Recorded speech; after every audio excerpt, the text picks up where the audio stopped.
How many times have you promised yourself you'd change, but everything stays the same? The same fears, the same excuses, the same, "I'll do it tomorrow." The problem is, tomorrow never comes, and life doesn't wait. The Stoics knew it.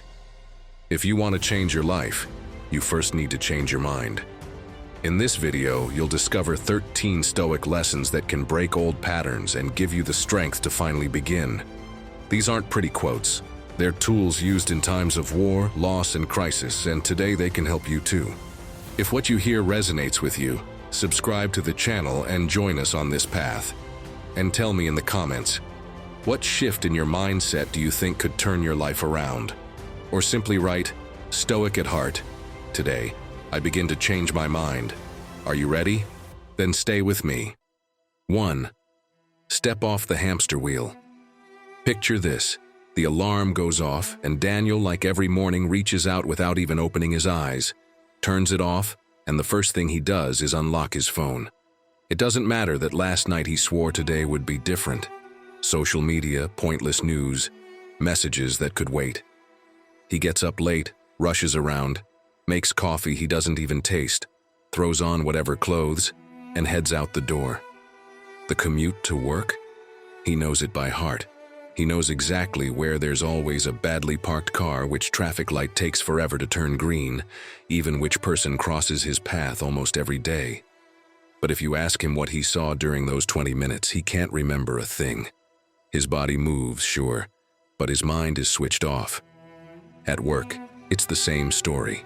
The same words, the same complaints, the same gestures on repeat. And at the end of the day, drained, he says to himself, "Tomorrow I'll do things differently." Spoiler alert. Tomorrow he doesn't. Now let me ask you something. Is your name Daniel? No. Right? Then explain to me why I just described your day in such detail. Because, be honest, more than once you've woken up just like that. You've fallen into the same routines and let inertia decide for you. But don't worry. The Stoics faced this same problem centuries ago. They were also surrounded by customs, repetitions, and habits that could trap them without even realizing it. And their solution wasn't to sit around waiting for life to magically change. It was to train the mind not to fall into the autopilot trap. Because here's the dangerous part. Living on autopilot doesn't hurt. There's no alarm that suddenly screams, "Hey, you're wasting your life." Just a quiet repetition that steals your time like an invisible thief. And by the time you finally notice, weeks, months, or even years have passed, and you've just been going in circles.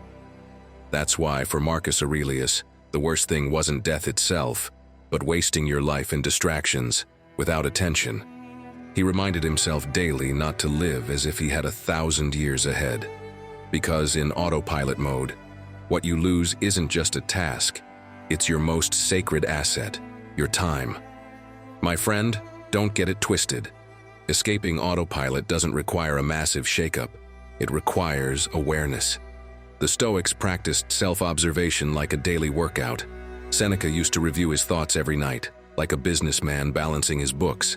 Not to beat himself up, but to correct his course. And that's your first key to transformation. Spotting your loops before they become chains. Do this exercise right now. Think of one action you repeat every day without questioning it.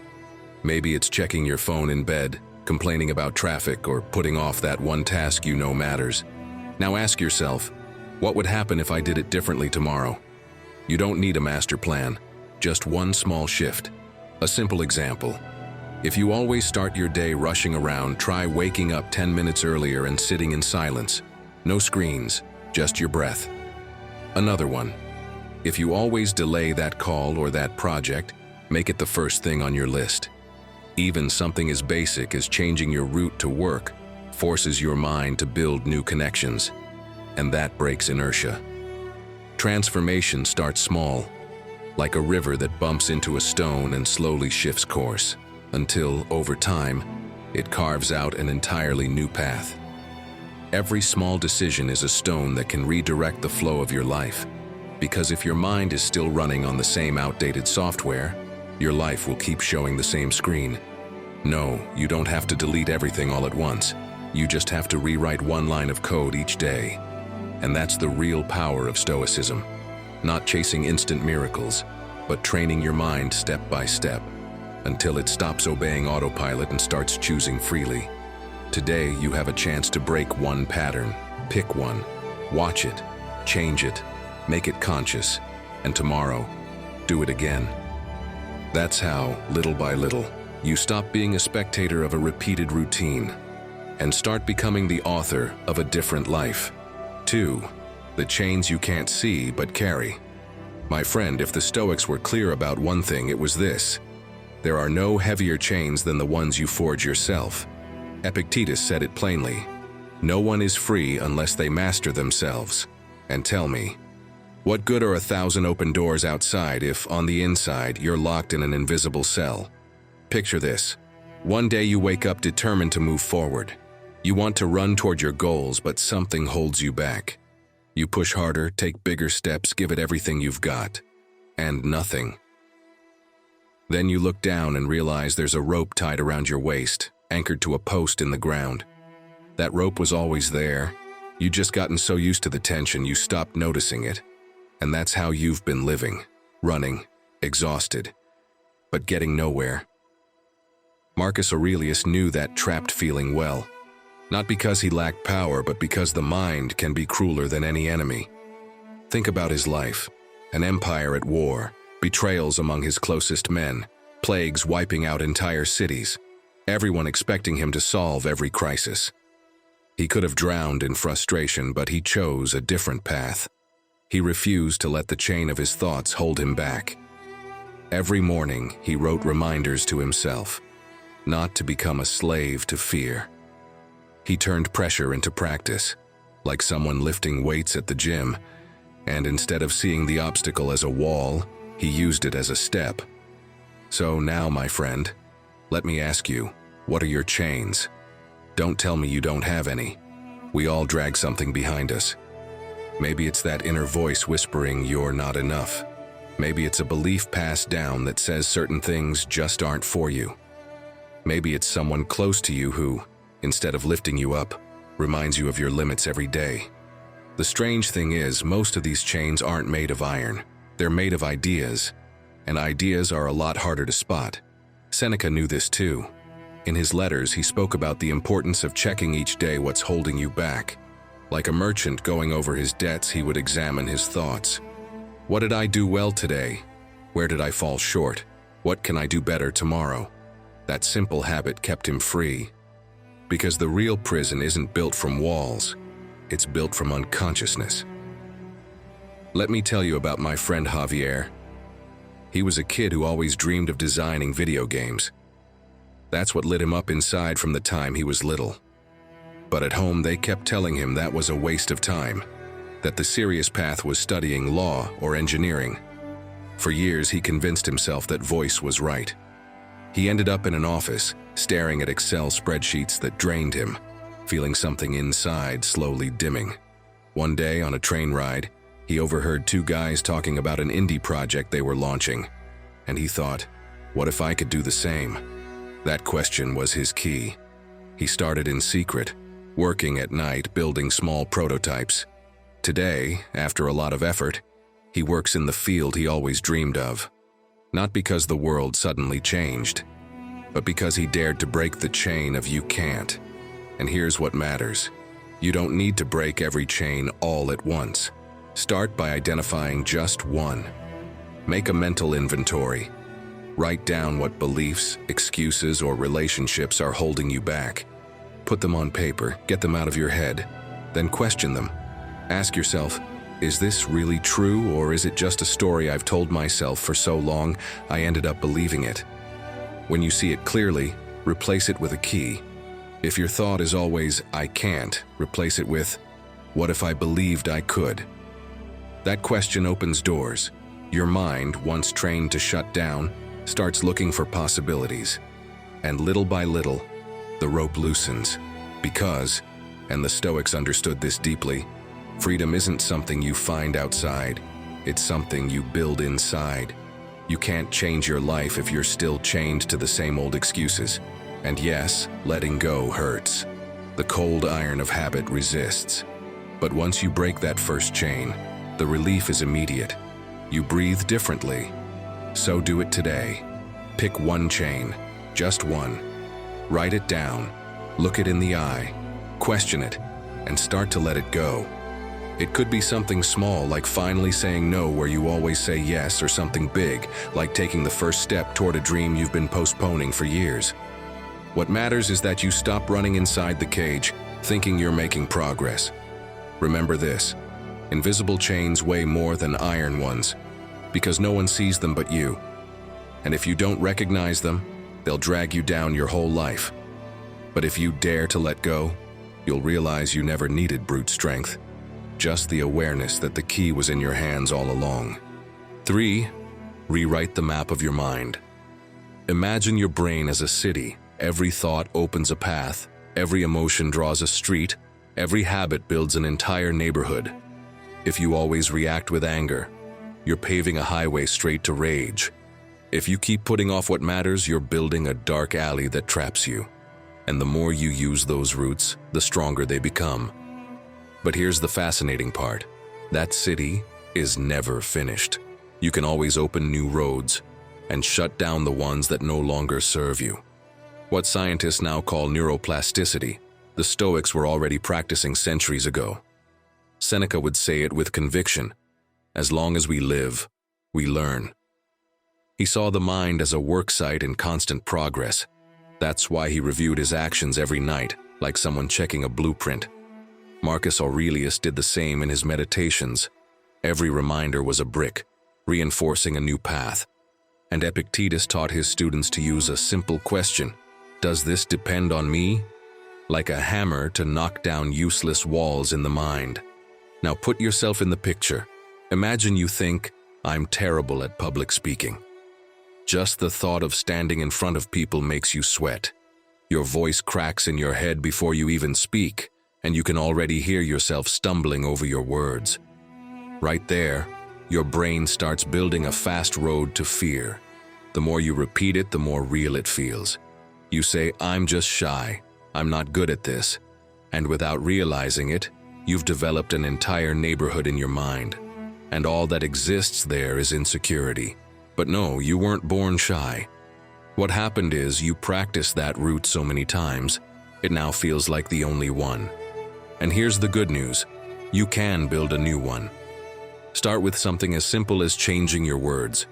Instead of saying, this is how I am, say, this is how I feel right now.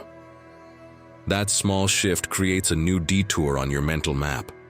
You stop seeing it as your final destination and start recognizing it as a temporary stop. Then comes the training. Want to speak in public with more confidence? Do it step by step. Next time you have to introduce yourself in a meeting, start with one line that gives you confidence. Something prepared, not improvised in a panic. Try telling a simple story to friends as if it were a rehearsal. Or challenge yourself to read out loud when there are people at home.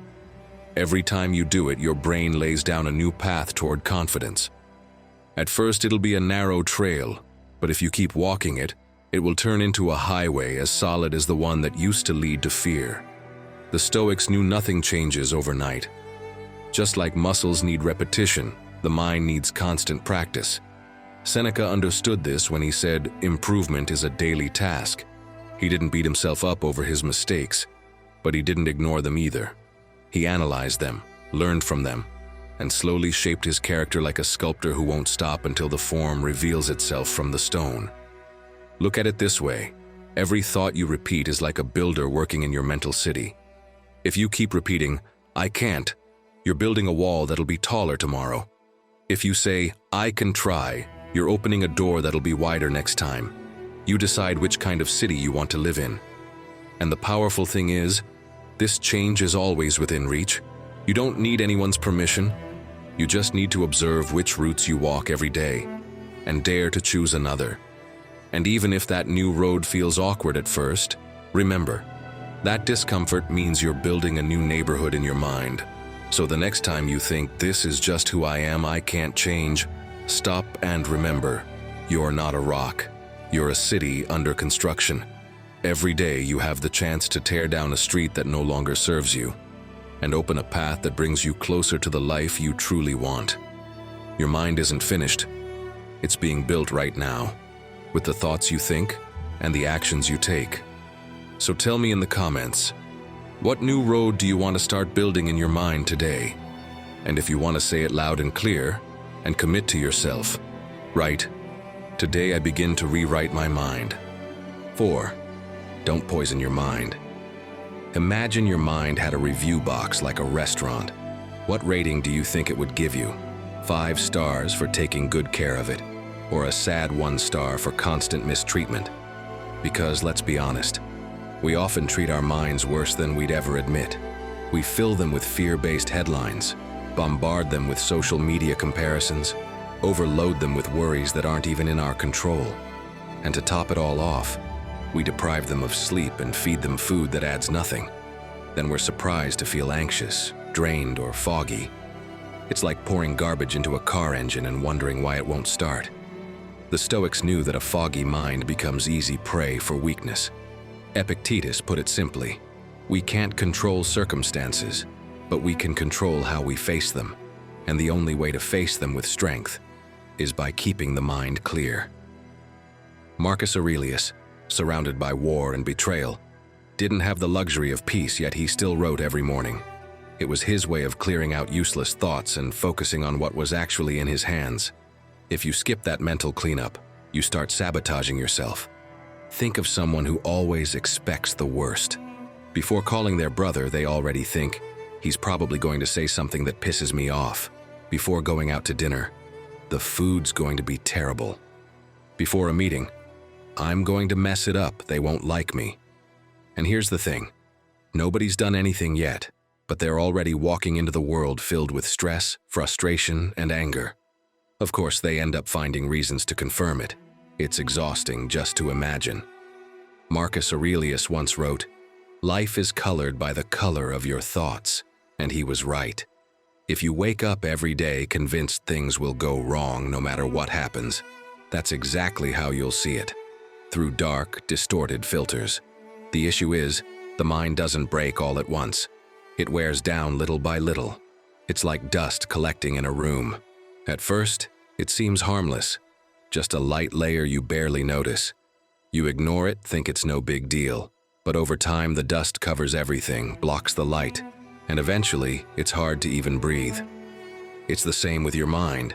Every unnecessary headline, every pointless comparison, every toxic thought is that dust settling in. You might not feel it right away, but one day you realize your clarity is buried under layers of mental grime. The Stoics found the remedy in something simple, being mindful of what they fed their minds. It wasn't about isolating themselves, it was about choosing wisely. They practiced silence, not as a luxury but as a necessity. They knew how to retreat into reflection, to return the mind to calm after the noise of the day. Seneca, for example, used to dedicate his nights to reviewing how he'd spent his time, like someone tidying their home before bed. You can do the same. You don't need to change your whole life overnight. Just start noticing what you're letting into your mind. Does starting your day with doom scrolling really make you stronger? Do endless hours of comparing yourself online actually add anything? Does listening to someone who only complains bring you any clarity? Even asking those questions is already a powerful filter. Think of it this way. If you knew you were sipping poison drop by drop, you'd spit it out instantly. So why keep accepting thoughts and inputs that poison you just as much, only more slowly? The choice to care for your mind is in your hands, and once you do, you'll see that everything else begins to fall into place. 5. You are what you train every day. The Stoics had a clear obsession. What you repeat ends up shaping who you are. Seneca said it brilliantly. Each day is a miniature life. And think about how powerful that is. You're not the sum of big decisions, but of the small actions you repeat again and again. What you choose today, even if it seems tiny, becomes a brick in the foundation of who you'll be tomorrow. Imagine you tell yourself every day, "I'm so forgetful." It might sound harmless, even like a joke, But once it becomes a habit, your mind starts acting accordingly. You look for proof that it's true. You forget your keys and think, of course I'm always scatterbrained. You make a mistake at work and use it as more evidence. And over time, that phrase stops being an opinion and becomes your identity. Epictetus warned us, the danger isn't what happens, but how we interpret it. And if every interpretation is, I failed because that's just who I am, your mind starts working in line with that idea. If what you keep repeating is, I'm not consistent, then every project you start already carries its ending in the first step. What you think and practice daily becomes an invisible coach, silently guiding your next move. Now picture a real-life scenario. You want to start a personal project, something that excites you. At first you're pumped, but as soon as the first challenge shows up, you say, I'm not consistent. I'll probably quit halfway. And just like that, you've sabotaged yourself. Because even if you have the talent, the identity you repeat every day is the one that wins. And if what you've been training is procrastination, guess what you're going to get better at? Now look at what the Stoics did. They didn't settle for repeating the same thing. Marcus Aurelius didn't wake up saying, today I'll be wise. What he did was write every morning, reflect, remind himself of his principles, and apply them. And by repeating those simple acts, he actually became wise. His character wasn't built by big declarations, but by small, steady repetitions day after day. Here's the good news. You can reverse that mental highway. Start by changing the language. Instead of saying, I'm bad at this, try saying, right now I feel unsure, but I can improve. That phrase isn't magic, but it opens a door. Then every time you face that situation again, even in a small way, you're building a different path. Over time, your brain learns to follow that new route more easily. You might be thinking, saying it sounds too easy. But think, what would a Stoic do? He wouldn't get stuck in that label. He'd look for a concrete action to retrain his mind. For example, before speaking in public, stand in front of the mirror, straighten your back, and smile. And while you're at it, remember a time when you succeeded at something that felt hard. Maybe a test you passed, a conversation you feared that went well, anything where you proved yourself. That gesture isn't just symbolic, it's a mental anchor. With repetition, your brain starts linking public speaking, not with fear, but with confidence. Seneca compared life to a sculptor standing before a block of marble. Each chisel strike seemed insignificant, but over time the form appeared. Your habits are those strikes. If you keep repeating complaints, you're carving a weary face. If you repeat discipline, you're shaping a strong character.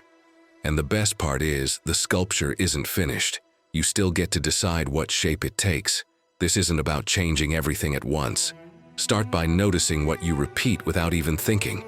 That phrase you always use to describe yourself. That excuse that slips out of your mouth before you even realize. Once you spot it, ask yourself, do I want to keep training this version of me, or is it time to start shaping a new one? Then take action, even if it's something small. Because in the end, your destiny isn't written in big speeches or New Year's resolutions. It's shaped by the small acts you repeat until they become who you are. Remember, what you repeat becomes your identity. And if you change what you repeat, you change your mind. And with that, you transform your life. Tell me in the comments, what thought or habit are you going to start training today to move closer to the best version of yourself? And if you want to turn it into a commitment, write, today I chisel my mind to transform my life. 6. The echo of your environment lives inside you. Tell me, Sue, have you ever noticed that you speak using the same expressions as your friends? That you repeat jokes that aren't yours, gestures you didn't invent, even ways of thinking you never questioned? Have you noticed how your mood shifts depending on who you spend your day with? Spend time with someone optimistic, and you walk away energized. Spend time with someone who constantly complains, and you leave exhausted. So, what does that tell you about your environment and what it's doing to your mind? Even the Stoics could have fallen into this trap, but they understood it early on. Your mind is never isolated. Epictetus summed it up with a powerful warning. Surround yourself with those who make you better, because whether you like it or not, whatever you breathe in from others eventually finds its way into your mental lungs, and what you absorb every day becomes part of who you are. Think of it this way: your environment is a resonance chamber. If you spend time around someone who always complains, their tone starts seeping into yours. If you surround yourself with people who are trying to grow, you'll naturally start thinking, speaking, and acting more like them. It's like when you hear a catchy song, even if you don't want to. It gets stuck in your head, and you start humming it without realizing. This happened to me recently. I spent the afternoon with someone who seemed determined to find a problem in everything. He complained about the weather, the government, the traffic, the food. At first, I laughed it off. But by the time I got home, I felt irritated for no reason, like I'd just run a mental marathon. What happened? Nothing dramatic. I simply absorbed his energy. As psychologists explain, emotions are contagious. The brain mirrors what it observes, almost like it's copying the other person's mood. And this isn't just a fun fact, it's science. Studies show that when we spend time with pessimistic people, our bodies produce more cortisol, the stress hormone. In other words, being in a toxic environment doesn't just drain your motivation, it also wears you down physically. Marcus Aurelius might have called it a form of silent self-destruction, exposing yourself every day to poisoned air, then wondering why you can't breathe. But here's the hopeful part. Just like negativity is contagious, so is positivity. The Stoics sought out mentors and companions who inspired them, not because they were perfect, but because they embodied the virtues they wanted to cultivate.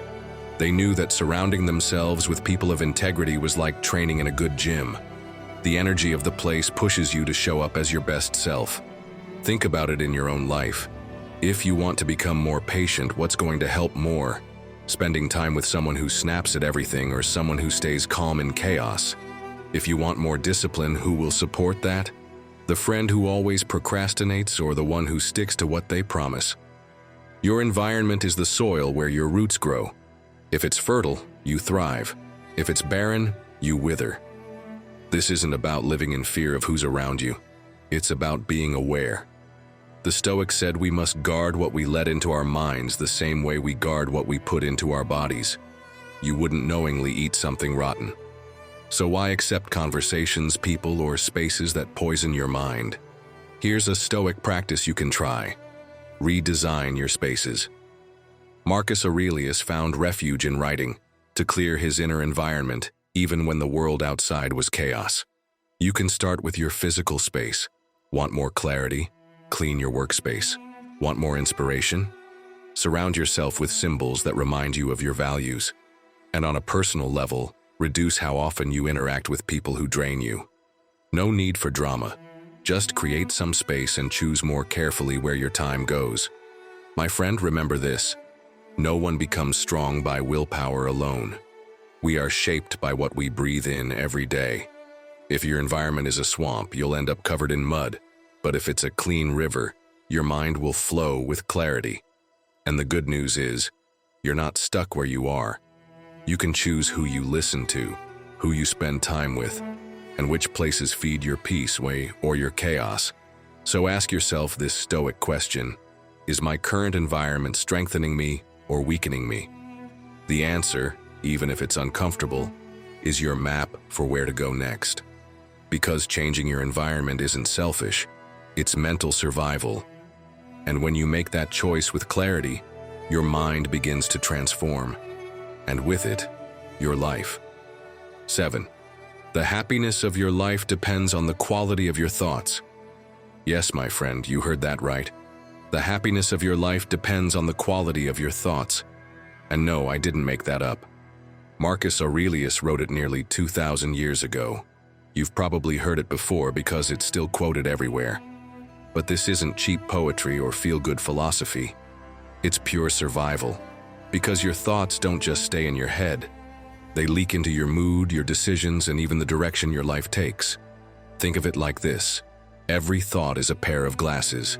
If you put on dark lenses, everything looks gloomy. If they're scratched, Everything looks distorted.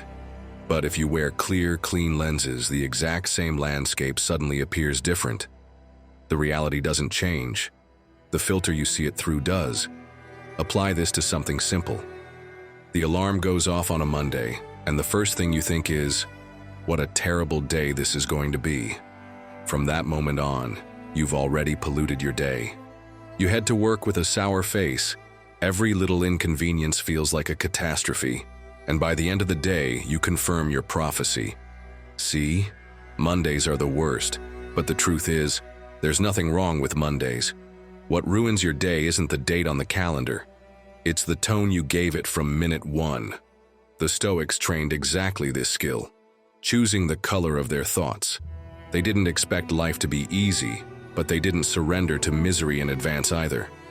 Epictetus made it clear, what matters is not what happens, but how you interpret it. That's why they practiced guarding their mind as carefully as a watchman guards the city gates. They knew that if toxic thoughts slipped in, everything else would end up poisoned. Now imagine Marcus Aurelius in the middle of battle. Arrows flying, soldiers shouting, chaos all around.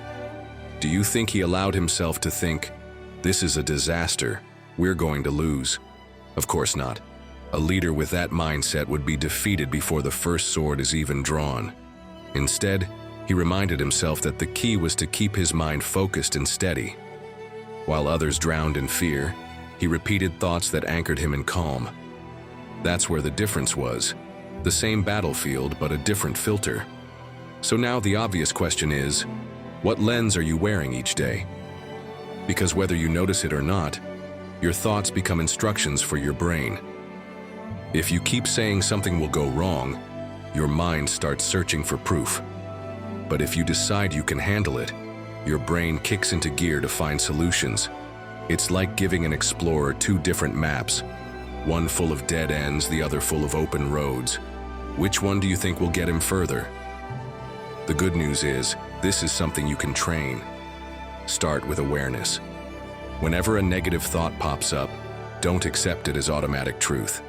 Stop and ask, is this helping me or hurting me? That pause alone is already breaking the spell. Then, flip it. If you tend to think, I'm going to make a fool of myself, change the scene. Look at yourself in the mirror. Make eye contact and remember a moment when you accomplished something that once seemed impossible. Take a deep breath, straighten your back and say, I've faced challenges before. I can do it again. That physical shift reinforces the thought. It's not lying to yourself. It's reminding your brain that you have proof of your strength. And if you want to go even further, try the as-if method. Act as if you're already the person you want to be. Speak with the confidence you want to feel. Walk with the calm you want to project. And here's the thing. Your mind starts to believe it. Just like when you smile even if you don't feel like it, and slowly your mood lifts. Body and mind reflect and reinforce each other. Thoughts are seeds. Some are fear, some are courage. What you water will grow, and your life will be the garden that grows from those seeds. You can't stop negative thoughts from showing up, but you can choose which ones to feed. So the next time you catch yourself saying, "What a horrible day," remember, that phrase is the first step down a path you don't have to take. Change the thought, even if at first you don't fully believe it, because with practice your brain will learn to walk the new path. And before you know it, you'll realize your thoughts don't just color your life, they transform it. 9. You shine even without applause. Imagine your life is a play. The curtain is ready to rise, the lights are on, and you already know your role.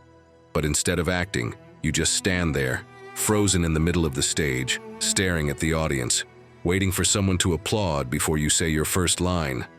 Absurd, right? And yet, that's how many people live, stuck, waiting for someone else's approval before they dare to take action. The Stoics would have seen this as a modern tragedy. Epictetus put it bluntly, other people's opinions are contagious, and if you're not careful, you start adopting attitudes that aren't even yours. Marcus Aurelius, Emperor of Rome, could have easily become a slave to validation. Everyone had an opinion about his decisions. Senators, generals, even the people on the street. If he'd tried to please them all, he would have ended up a puppet, pulled in every direction. His secret? Anchoring himself in what he knew was right, even when no one clapped. Sound familiar? You're standing in front of your closet, trying to pick an outfit, and the first thing you think is, what will people say if I wear this? You want to start going to the gym, but your motivation fades because your friends aren't up for it. You've got a great project idea, but you pause, waiting for your family to say, go for it, that's a great plan. And if you don't get that signal, your confidence drops instantly. Can't you see the problem? Your life stops being yours. It becomes a board game where everyone else moves your pieces. I can't imagine a Stoic living like that. Seneca wrote each night about what he'd done that day, but not to show anyone, only for himself. It was a private dialogue. He didn't need pats on the back or congratulations. He practiced what we now call emotional independence, being your own judge, not depending on external applause. So here's something practical you can try, something that could truly shift the way you think. What I call an invisibility exercise. Do something you'd normally post or talk about, but this time do it quietly, just for you. If you write, write without publishing. If you love to dance, dance in your room with no one watching. If you go to the gym, don't post a photo. Live the moment as if no one in the world will ever know. At first, it might feel awkward, even scary. But then, you'll find something liberating. You don't need anyone watching to enjoy what you do. Now think about this. What would happen if you made an important decision without asking anyone's opinion? I'm not talking about being reckless. I'm talking about trusting your own judgment.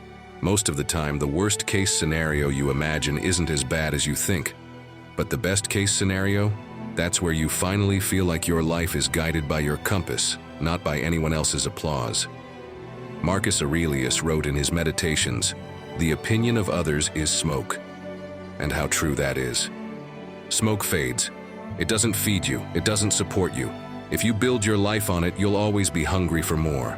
But if you build from the inside, your confidence won't depend on whether anyone claps or not. My friend, I'd really like you to try this. Truly. Spend an entire day without asking for validation. Don't ask if your decision is okay. Don't check social media to see if you got likes. Don't fish for approval. Live one day as if you were invisible to the world. I promise, you'll discover a freedom you didn't know you were missing. So, tell me, do you dare live a full day without seeking validation, as if there were no audience? Try it, and come back in a few days to tell us in the comments how it went. We want to hear from you, because in the end, true strength doesn't come from the crowd that celebrates you, but from the quiet certainty that you're doing the right thing, even when no one's watching. That is the path of self-trust, the only one that truly transforms your life. 10. The blow you don't want to wait for. Imagine one day you get an unexpected message. You need to come to the hospital. The results aren't good. In that instant, the world stops. Traffic doesn't matter. The unanswered emails, the argument you had last night, none of it matters. There's only one question hammering in your mind. Why did I wait so long to start living the way I wanted?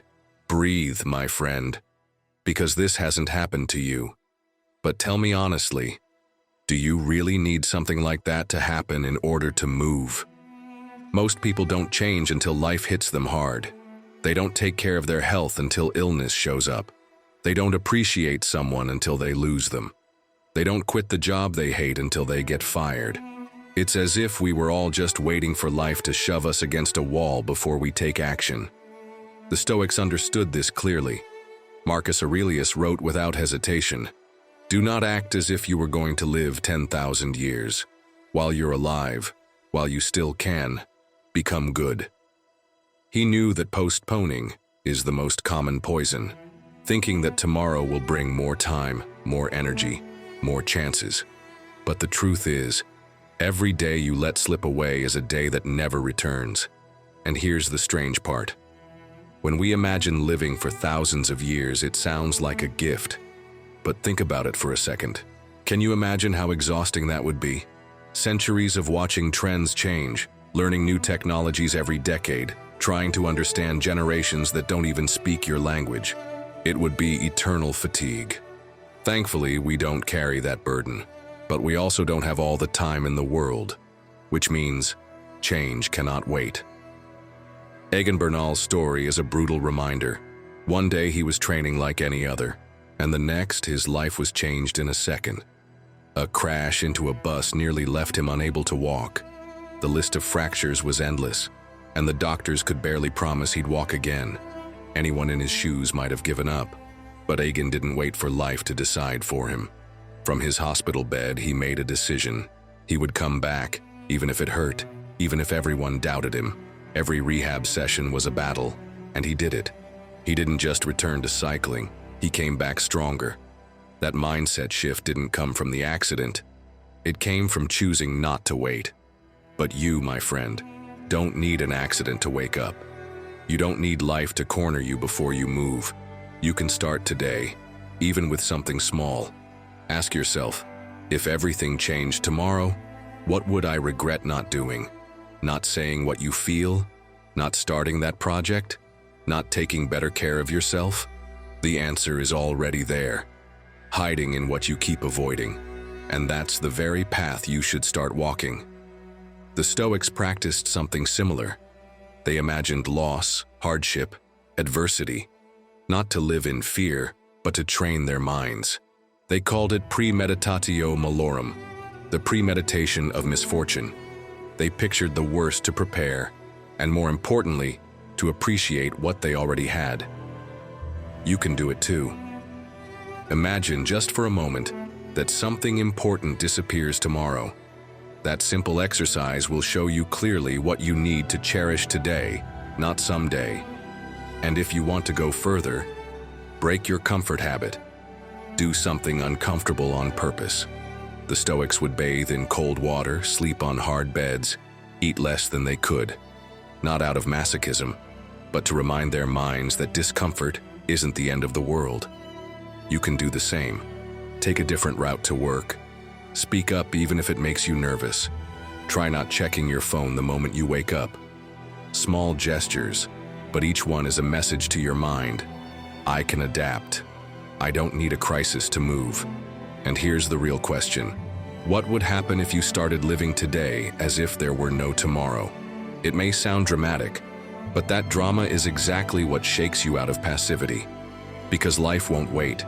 And if you do, you'll be left behind. Don't wait for life to back you into a corner before you act. Change your mind now, and you'll start to see how everything else slowly begins to change. Because that's real power.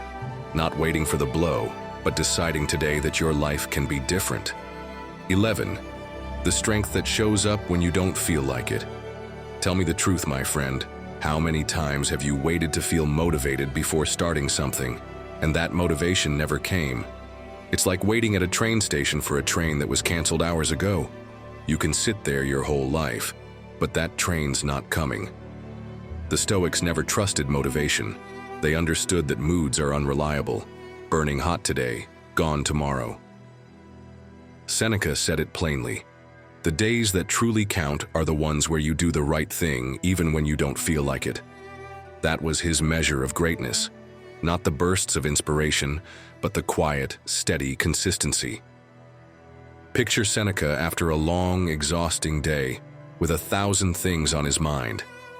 He could have told himself, I don't feel like writing today, I'll do it tomorrow. And maybe no one would have noticed. But he knew that discipline, not motivation, is what shapes character. So he sat down, reflected, wrote. And those repetitions, stacked day after day, turned him into the figure we still remember. The problem with waiting for motivation is that your life becomes a boat adrift. You go wherever the wind blows with no real direction. One day you're fired up and take 10 steps forward. The next you lose steam and fall back 20. And in the end, it feels like you're getting nowhere. You've probably lived it. You decide to start working out. At first you're pumped, but as soon as the fatigue hits, you say, I'll do it tomorrow. Tomorrow turns into a week, and before you know it, The cycle has repeated so many times that your confidence starts to wear down. The Stoics offered an antidote: action as your guiding principle. Epictetus taught that the only thing you truly control is what you choose to do. Your desire, your mood, your emotions, those come and go. But your actions leave a mark. That's why, if you want to change your mind and your life, you can't wait for motivation to knock on your door. Picture a common scene. It's late. You have a personal project you know you should be working on. But instead of sitting down to do it, your mind kicks in with excuses.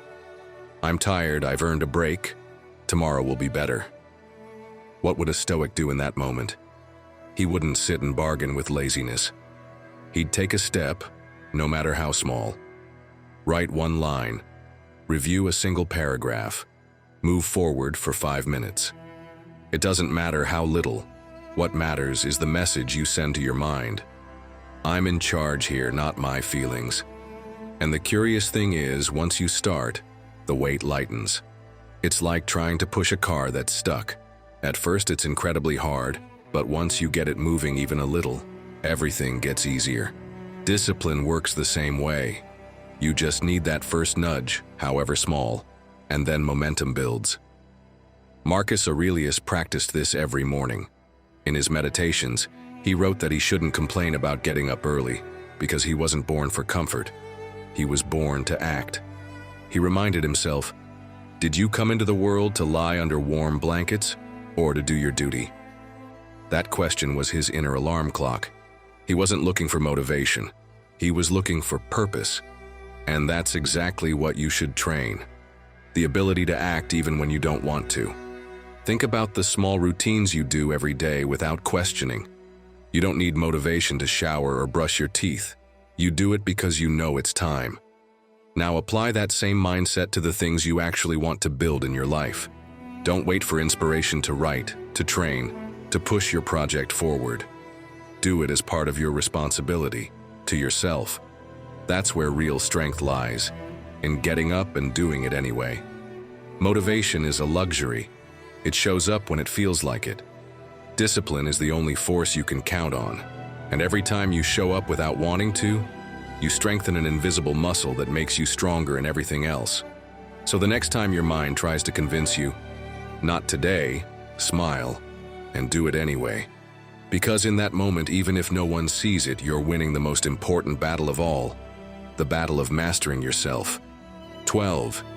Your future starts today. Think about this. Every day you're signing a contract with your future. It's not printed on paper, no notary seals it, but it exists. Every decision, no matter how small it seems, is a clause that writes the direction you're heading. And the result you'll see it 5, 10, or 20 years from now. It's not magic, it's not luck, it's the sum of what you're doing right now. That's exactly what Epictetus taught us. Each choice moves you closer to or further from the person you want to become. That idea may sound simple, but if you take it seriously, it changes everything. Because it means there are no neutral days, no pause button. You're either moving forward or falling behind.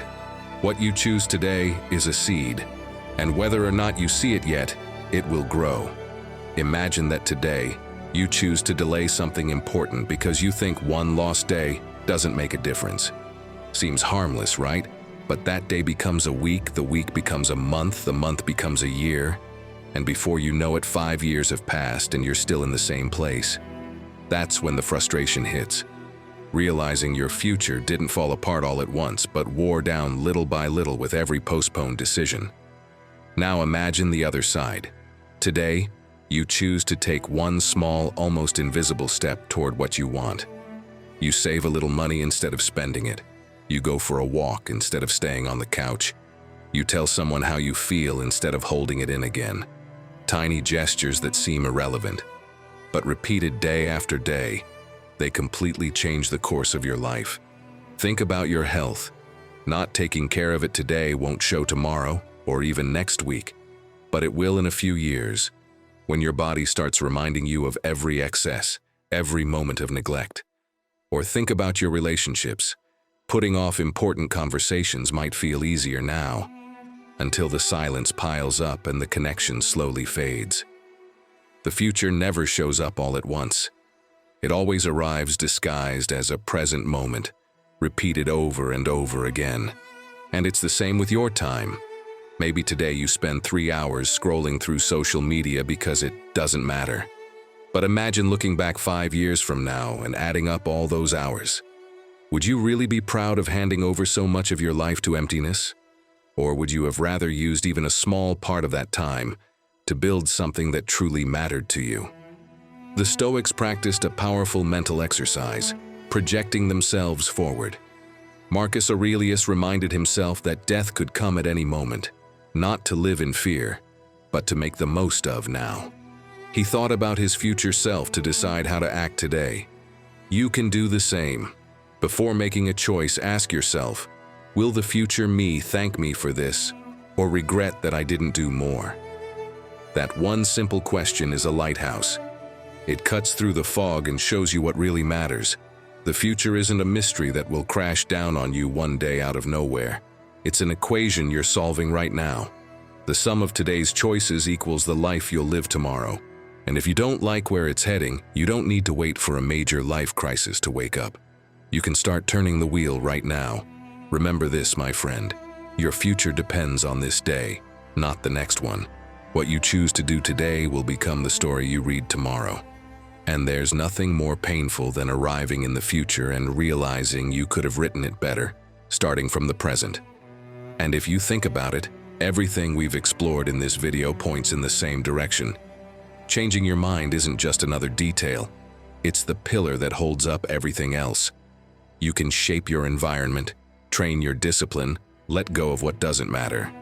But if you don't transform the way you think, you'll always feel like something's missing. Because in the end, your mind is the lens through which you see life. And when you change that lens, you transform your life. 13. Train your mind every day. My friend, think of a gladiator. He doesn't wait for the day of the fight to learn how to wield his sword. He trains beforehand every single day, when no one's watching, when there's no crowd cheering. Because he knows that if he walks into the arena unprepared, it'll be too late. And your mind works exactly the same way. If you don't train it daily, the moment life throws a punch, you'll have nothing to defend yourself with. The Stoics saw life as an inner battlefield. Epictetus compared the soul to an athlete, one who must train with steady effort if they want to be ready for the competition. And Marcus Aurelius lived that practice. He wrote every morning and every night, like someone sharpening their blade before entering the arena. His training wasn't lifting weights. It was clarity, calm, and discipline. Today, most people neglect that kind of training. They prepare for a test, a job interview, a big date, but for everyday life, nothing. And then it only takes a bit of criticism for their confidence to collapse. One unexpected problem sends them into panic.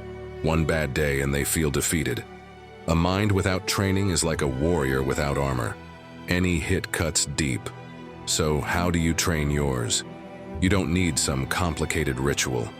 Every time you resist the urge to lash out in anger, you're training.